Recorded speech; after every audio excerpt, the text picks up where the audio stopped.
Para virar Argentina, 6 meses, para virar Venezuela, 1 ano e meio. Hoje, Helena, a gente teve a super sexta com Lula e Haddad falando e falando muito. E tinham bons motivos para comemorar os resultados positivos da economia brasileira. Veja só as manchetes que estão nas primeiras páginas dos sites de notícias, inclusive do site aqui, do 247, nessa sexta-feira.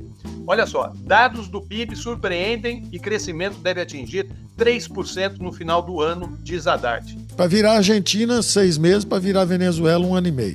Goldman Sachs eleva a 3,25% previsão do PIB do Brasil em 2023.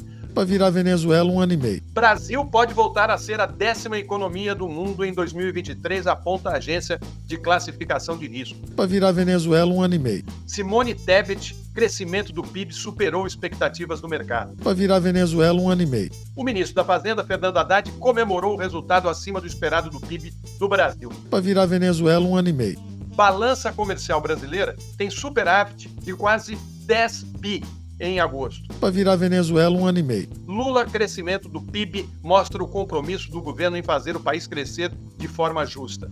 Presidente cobra Campos Neto, mais uma vez, a queda na taxa Selic. Para virar Venezuela, 1 ano e meio. A jornalista Helena Chagas diz: 8 meses depois, Lula derruba todas as previsões preconceituosas e catastróficas do mercado. Para virar Venezuela, 1 ano e meio. Os bolsonaristas apostavam na devastação do país sob o governo Lula. Inclusive religiosos que usavam os púlpitos das igrejas para espalhar o pânico entre as pessoas, dizendo que o Brasil viraria a Venezuela. Olha aí o resultado. Se fossem viver das profetadas, morreriam de fome e de vergonha. Nós não vamos voltar a ser Venezuela. Não é mesmo, Helena? Todas essas previsões catastrofistas, que não eram só dos bolsonaristas, eram do mercado, eram do establishment, de boa parte das elites brasileiras, não é? Quando Lula assumiu, todo mundo prevendo coisas horríveis, prevendo que o PIB não subiria. Vocês se lembram, gente, de fevereiro, por aí, março, que as previsões desse pessoal eram assim, de que com muita boa vontade o PIB desse ano ia subir 1%. Não é? E aí chegou um dia o Haddad, um pouco mais adiante, e falou, não, vai chegar em 2%. Todo mundo olhou assim, incrédulo, ele está inventando isso.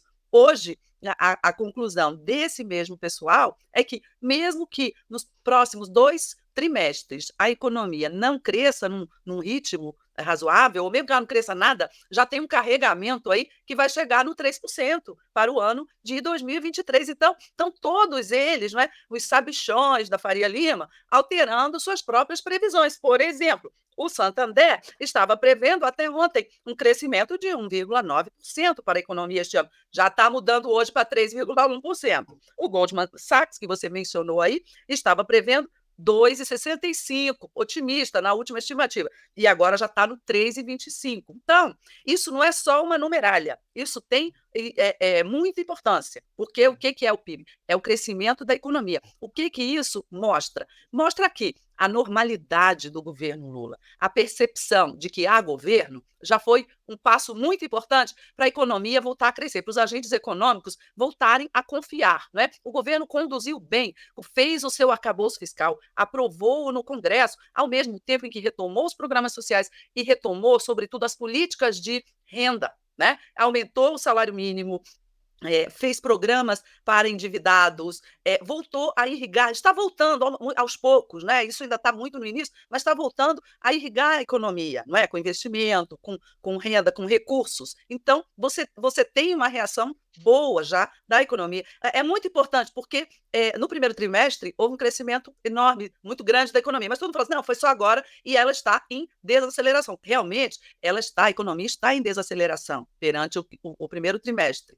Porém, a previsão é de que seria esse PIB do segundo, seria assim 0,1, 0,3, e ele veio 0,9, que é o triplo, né, da melhor das estimativas. Então, você tem uma reação importante. Eu acho que, de imediato, o que aconteceu hoje? Porque a política está colada com a economia. O ministro Haddad, a ministra Tebet deram entrevista, comentaram, comemoraram. O presidente Lula, como você mesmo disse aí, comemorou também, e ainda se deu ao luxo de dar uma cutucada, uma E nova até o cutucada golpe também, do né? Campos Neto, não é? O Campos Neto, eu não sei com quem que ele fala, comigo ele não fala, deve falar com quem o indicou, não é? Deu essa cutucada. O Campos Neto, eu já vi uma fala dele depois disso, de que ele não acusou o golpe, não respondeu o Lula, ele está pianinho agora, não é? Por quê? Porque o Lula venceu essa batalha das ideias, venceu, não é, esse convencimento. Agora, ele, Campos Neto, continua naquela conversa: olha, a inflação não está vencida ainda, sinal de que ele poderá tentar, na reunião do Copom, não manter uma trajetória de queda consistente dos juros. Temos que ficar de olho. Mas uma fonte minha, muito ligada ali ao Banco Central, me disse hoje que ao menos 0,5% deve cair na próxima reunião. Havia até eu não diria que é uma expectativa, mas havia uma torcida para que caísse 0,75%, dentro dessa trajetória de maior rapidez, né, para trazer o juro real, né, o juro mais perto ali do juro real. Mas, diante desse crescimento da economia, essa minha fonte acha que vão manter ali os 0,5, meio ponto de queda na próxima reunião. Vamos ver, né, o que vai acontecer.